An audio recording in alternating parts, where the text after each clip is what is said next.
सुनाओ की हाल चाल ने जनाब। तुसीं देखदे पे हो अपना देश पंजाब टीवी ते मैं तुहाडा मेज़बान मोहम्मद नदीम खरल। सब तो पहले अपने चैनल को करना है सबसक्राइब ते बैल आइकन ते क्लिक करना है कच्ची ते बेहतरीन वीडियो दा नोटिफिकेशन हमेशा की तरह वीरां भरावां ते सजणन मिलता रहे। अल्लाह दे खास फजल नाल वीरां वास्ते जनाब एक नीली दा बेहतरीन और नया वीरा लेके हाज़र होए हैं। वीडियो अच्छी लगे वीडियो को लाइक शेयर ते कमेंट जरूर करना है और अपनी राय नाल सानू जरूर आगाह करना है। बाकी लेने देने हमेशा की तरह मुकद्दर होंदे ने। कैमरामैन साहब नूं रिक्वेस्ट करांगे कि मझ नूं दिखाण जी पूरी तसल्ली दे नाल। ए जनाब मझ वीरां दे सामने अल्लाह दे फजल नाल प्योर नीली बार दे विच ए नायाब और बेहतरीन हीरा नीली बार दा वीरां दी नज़र अज करन लगे हैं इंशाअल्लाह। बाकी वीर राजी हो जाणगे। लेने देने हमेशा की तरह मुकद्दर ने। अपना देश पंजाब टीवी ने हमेशा नीली बार दे इंतहाई खूबसूरत और आला तरीन जानवर दिखाए ने जिन्हां दे विच कोई दो राय नहीं, इक्को ही राय है अल्लाह दे फजल नाल। बाकी मैं उन्होंने थान हवाना वीरां दे सामने है, खूबसूरती माई दी वीरां दे सामने है, क्वालिटी तुहाडे सामने, रत पित्त और जान, मझ दे पैर, सिंगी बुत्थी, पशम, धुन्नी कौली थल्ले वड़ के भी वेख्या अल्लाह दे फजल नाल इंशाअल्लाह जिहड़ा ना धुन्नी नज़र नहीं आती। ये जनाब झोटी दी झोटी जनाब पूजने खास नीली बार दे इलाके च खड़ी है अल्लाह दे फजल नाल। बिल्कुल जिंदा दिल करे वो 2 टाइम 3 टाइम तसल्ली करके चो के इनू जनाब तसल्ली करके लै जाए। सानू कोई एतराज़ नहीं किसी किस्म का। पूरी दरिया दी पूरी खास नीली दी अल्लाह दे फजलो करम नाल। बाकी इंशाअल्लाह खास तोहफा है अल्हम्दुलिल्लाह नीली बार दा अपना देश पंजाब टीवी दी ये जनाब जीनत बनी हुई है। और बाकी लेने देने हमेशा इस तरह मुकद्दर ने। रसगुल्ले लाई फिरदी है, चड्डा 2 फुट चौड़ा है, माशाल्लाह खूबसूरत बड़ी है, इंतहाई आला बरीक जानवर है और पूरा टिश्यू पेपर वर्गी चमड़ी झोटी दे उत्ते गिट्ठ गिट्ठ पशम है। खूबसूरती दे विच अपना आलाकार रखदी कोई नहीं कर्मा वाली। बाकी लेने देने मुकद्दर होंदे ने, हर चीज़ का म्यार है और इंशाअल्लाह अपना देश पंजाब टीवी ने हमेशा म्यार तो थल्ले कदे भी गल नहीं की, म्यार दिखाई दे। बाकी वीरां नूं चीज़ पसंद आए वीडियो नूं लाइक शेयर ते कमेंट जरूर करन। म्यार तो बगैर असीं कदे थल्ले गए ही नहीं, उतरे ही नहीं। अल्हम्दुलिल्लाह पहली अपॉर्चुनिटी जिहड़ा है वो म्यार रखी दा है अल्हम्दुलिल्लाह। ये जनाब मई तुहाडे सामने है, बड़ा खूबसूरत जानवर अल्लाह दे फजल नाल और माशाल्लाह बड़ी पूरी और प्योर नीली दी 100 विचों पूरे 100 बल्कि 140 नंबर जिहड़े ने अल्हम्दुलिल्लाह नीली दे इस जनाब मझ नूं असीं अल्हम्दुलिल्लाह देने ने और इंशाअल्लाह वीरां ने भी देने ने क्योंकि कोशिश और काविश हमेशा अल्लाह दे फजल नाल नीली बार दी है। अपना देश पंजाब टीवी ने हमेशा आला क्वालिटी दे इंतहाई खूबसूरत और आला जानवर दिखाए ने। बच्चा टोर हो जाएगी तौर फिर के माजे खाने पर ले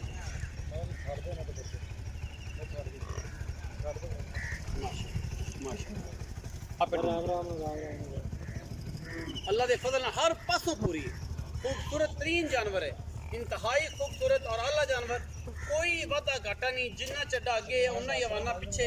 माशाल्लाह 2 फुट चौड़ा, पूरियां वंडा और बड़ा खूबसूरत थान, मरले मरले की वंड ते अल्लाह दे फजलो करम नाल इंशाअल्लाह किसी किस्म का कोई वादा घाटा ही नहीं अल्हम्दुलिल्लाह। सोने वर्गा जान है और जानवर नूं माशाल्लाह सोने वर्गी जान और अल्हम्दुलिल्लाह किसी पासों नहीं कुटिया कि इनू किसी पासों कोई कंप्लेन होए कि यार इस जगह तो मझ जी है कुटती है। बाकी ते हर चीज़ मुकद्दर में मिलती है और ख्वाहिश ना मिलती है, कोशिश ना मिलती है। शाह काली है इको रंग की, मत्थे ते फुल्ली सिर्फ पूछल का चिट्टा है अल्लाह के फजल नाल। बाकी चीज़ ऐसी खूबसूरत है कि इंशाअल्लाह दोस्त वीर आपे ही अंदाज़ा लाणगे कि यार मझ दी की गल है, की बात है, किस तरह की जानवर है। किसी पासों जानवर की क्वालिटी के अल्लाह के फजल नाल कोई कमी नहीं है। बाकी अल्लाह मालिक ने करने हैं भाई जनाब खुद बिस्मिल्लाह करिए। कट्टी ए पीछे कट्टी है जी, जब मैं ज़रा कट्टी ने विखाया तसली दे नाल पीछे कट्टी है जी माशाल्लाह। दिखाओ जी एक दफ़ा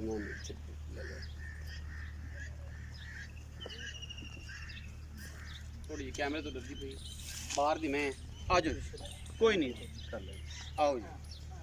अस्सलाम वालेकुम। वालेकुम सलाम जी। भाईजान की हाल चाल? अल्लाह का शुक्र है ठीक वीर सेहत तबीयत ठीक है अल्हम्दुलिल्लाह। भाईजान की नाम है?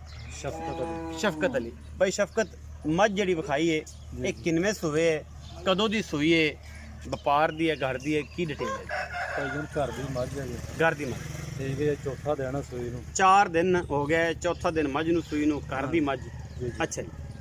मझ को दुध 11 ਤੋਂ 12 ਲੀਟਰ ਚਵਾਵਾਂਗੇ ਇਸ ਟਾਈਮ ਹਾਜ਼ਰ ਮਾਲ। ਬੱਚੇ ਨੂੰ ਛੱਡ ਕੇ ਜਾਂ ਸਾਥ ਬੱਚੇ ਨੂੰ ਛੱਡ ਕੇ ਬੱਚੇ ਨੂੰ ਛੱਡ, ਅਗਰ ਬੱਚੇ ਨੂੰ ਨਾ ਛੱਡੀਏ ਤਾਂ ਫਿਰ ਬੱਚੇ ਨੂੰ ਨਾ ਛੱਡੀਏ ਤਾਂ 14 ਲੀਟਰ ਮਾਲ। 14 ਲੀਟਰ ਜੀ। ਪਿੱਛੇ ਕੱਟੀ ਸੂ ਪਿੱਛੇ ਨਾਮ ਸ਼ਫਕਤ ਦੱਸਿਆ ਜੀ। ਜੀ ਜੀ ਸ਼ਫਕਤ ਭਾਈ ਦੁੱਧ ਸਾਰਾ 14 ਕਿਲੋ ਜੀ ਨਿਚੋੜ ਨਿਚੋੜ ਪਿੱਛੇ ਕੱਟੀ ਏ ਹਾਂਜੀ 4 ਦਿਨ ਦੀ ਮੱਝ ਸੂਈ ਹੋਈ ਏ। ਬਿਲਕੁਲ। ਮੱਝ ਸ਼ਫਕਤ ਭਾਈ ਪਿਓਰ ਨੀਲੀ ਦੀ। ਪਿਓਰ ਨਹੀਂ ਦੇਦੀ ਕੋਈ ਬੰਦਾ ਕਵੇ ਕਿ ਮੱਝ ਨੀਲੀ ਦੀ ਨਹੀਂ ਤੇ ਫਿਰ ਮੱਝ ਡਬਲ ਕੀਮਤ ਦੇਵਾਂਗੇ ਮੱਝ ਡਬਲ ਕੀਮਤ।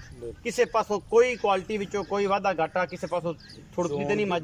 ਚੋਣ ਦੀ ਮੱਝ ਬਿਲਕੁਲ ਸਾਫ ਆ, 2 ਟਾਈਮ 3 ਟਾਈਮ ਜਿਹਨੇ ਦਿਲ ਕਰੇ ਛੱਟੇ ਦੀ, ਫੁਆਰੇ ਦੀ, ਗੰਢ ਮਰੋੜੀ ਦੀ, ਪਸਮਾ ਲਾ ਦੀ ਸਾਰੀ ਗਰੰਟੀ ਹਰ ਚੀਜ਼ ਦੀ ਗਰੰਟੀ ਤੁਹਾਡੀ। ਜੀ। ਅੱਛਾ ਹੁਣ ਆਪਾਂ ਮੁੱਲ ਵਾਲੇ ਪਾਸੇ ਆਈਏ, ਕੀ ਮੁਹੱਬਤ ਪਿਆਰ ਵਾਲਾ ਮੁੱਲ ਹੈ ਵੀਰ ਸ਼ਫਕਤ ਭਾਈ, ਕਿੰਨਾ ਮੁੱਲ ਕਰਦੇ ਭਾਈ ਜਾਨੇ ਦਾ ਹੋ? ਜਿੰਨਾ ਮੈਂ ਇੱਥੇ ਜਿਹੜਾ ਵਪਾਰੀਆਂ ਕੋ ਕੀ ਮੰਗਦੇ ਹੋ, ਸਾਡੇ ਨਾਲ ਕੀ ਸ਼ਫਕਤ? ਮੁੱਲ ਤੇ ਕਰਦੇ ਹਾਂ ਮੱਝ ਦਾ 5 ਲੱਖ।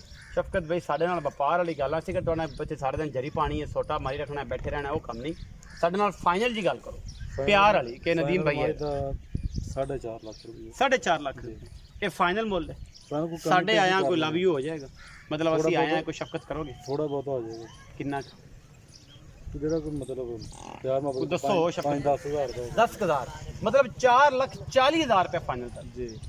ਤੇ ਕੋਈ ਬਰਾਤ ਤੁਹਾਡੇ ਬੂਹੇ ਤੇ ਆਇਆ ਫਿਰ ਕੋਈ ਉਨੀ ਵੀ ਹੋ ਜਾਏਗੀ ਚਾਹ ਪਾਣੀ ਮੌਕੇ ਤੇ ਕੋਈ ਥੋੜੀ ਬਹੁਤੀ ਹੋ ਜਾਏ। ਮੌਕੇ ਤੇ ਕੋਈ ਨਹੀਂ ਵੀ ਹੋ ਜਾਏਗੀ। 4,40,000 ਰੁਪਏ ਸ਼ਫਕਤ ਭਾਈ ਇਸ ਮੱਝ ਦਾ ਮੁੱਲ ਕਰਦੇ ਨੇ। ਮੱਝ ਕੋਲ ਸਾਰਾ ਦੁੱਧ 14 ਕਿਲੋ ਹੈ, ਪਿਓਰ ਨੀਲੀ ਦੀ ਮੱਝ ਹੈ। ਅੱਲਾ ਦੇ ਫਜ਼ਲ ਨਾਲ ਮੱਝ ਇਨਸ਼ਾਅੱਲਾ ਦੁੱਧ ਐਕਸਪੈਕਟ ਕਰਨੇ ਆ ਜਦੋਂ 17 ਤੋਂ 18 ਲੀਟਰ। ਇਨਸ਼ਾਅੱਲਾ ਇਸ ਮੱਝ ਨੂੰ ਦੁੱਧ ਕਰਨਾ ਚਾਹੀਦਾ ਹੈ, ਕਿਉਂਕਿ ਜਿਸ ਕੰਡੀਸ਼ਨ ਨਾਲ ਮੱਝ ਹੁਣ ਦੁੱਧ ਕਰਦੀ ਪਈ ਹੈ, ਅਜੇ ਮੈਲਾ ਨਹੀਂ ਸੁੱਟਿਆ। ਮੱਝ ਮੈਲਾ ਸੁੱਟ ਕੇ ਇਨਸ਼ਾਅੱਲਾ 17 ਤੋਂ 18 ਲੀਟਰ ਦੁੱਧ ਕਰੇਗੀ। ਅਗਰ ਕਿਸੇ ਵੀਰ ਭਰਾ ਨੇ ਇਹਦੀ ਖਿਦਮਤ ਕੀਤੀ, ਇਹਨੂੰ ਮੁਹੱਬਤ ਦਿੱਤੀ, ਕਿਉਂਕਿ ਮੈਂ ਇਹਨੂੰ ਕੱਚ ਦਾ ਖਿਡਾਉਣਾ ਹੈ, ਸਾਰੀ ਮੈਂ ਕੱਚ ਦੀ ਏ। ਅੱਲਾ ਦੇ ਫਜ਼ਲ ਨਾਲ ਕਮੀ ਕਿਸੇ ਪਾਸੋਂ ਕੋਈ ਨਹੀਂ।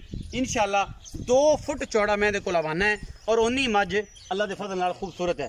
ਅੱਲਾ ਦੇ ਫਜ਼ਲ ਨਾਲ ਕੋਈ ਕਿਸੇ ਕਿਸਮ ਦੀ ਕਮੀ ਕੋਈ ਨਹੀਂ ਮੱਝ ਨੂੰ। ਅਲਹਮਦੁਲਿਲਾ ਸੋਨੇ ਵਰਗਾ ਜਾਨਵਰ ਹੈ। ਇਨਸ਼ਾਅੱਲਾ ਵੀਰਾਂ ਨੂੰ ਪਸੰਦ ਆਏਗਾ। ਵੀਡੀਓ ਅੱਛੀ ਲੱਗੀ ਵੀਡੀਓ ਨੂੰ ਲਾਈਕ ਸ਼ੇਅਰ ਤੇ ਕਮੈਂਟ ਜ਼ਰੂਰ ਕਰਿਆ ਜੇ, ਔਰ ਆਪਣੀ ਰਾਏ ਨਾਲ ਸਾਨੂੰ ਜ਼ਰੂਰ ਆਗਾਹ ਕਰਿਆ ਜੇ। ਪਾਕਿਸਤਾਨ ਜ਼ਿੰਦਾਬਾਦ, ਪਾਕ ਆਰਮੀ ਹਮੇਸ਼ਾ ਜ਼ਿੰਦਾਬਾਦ।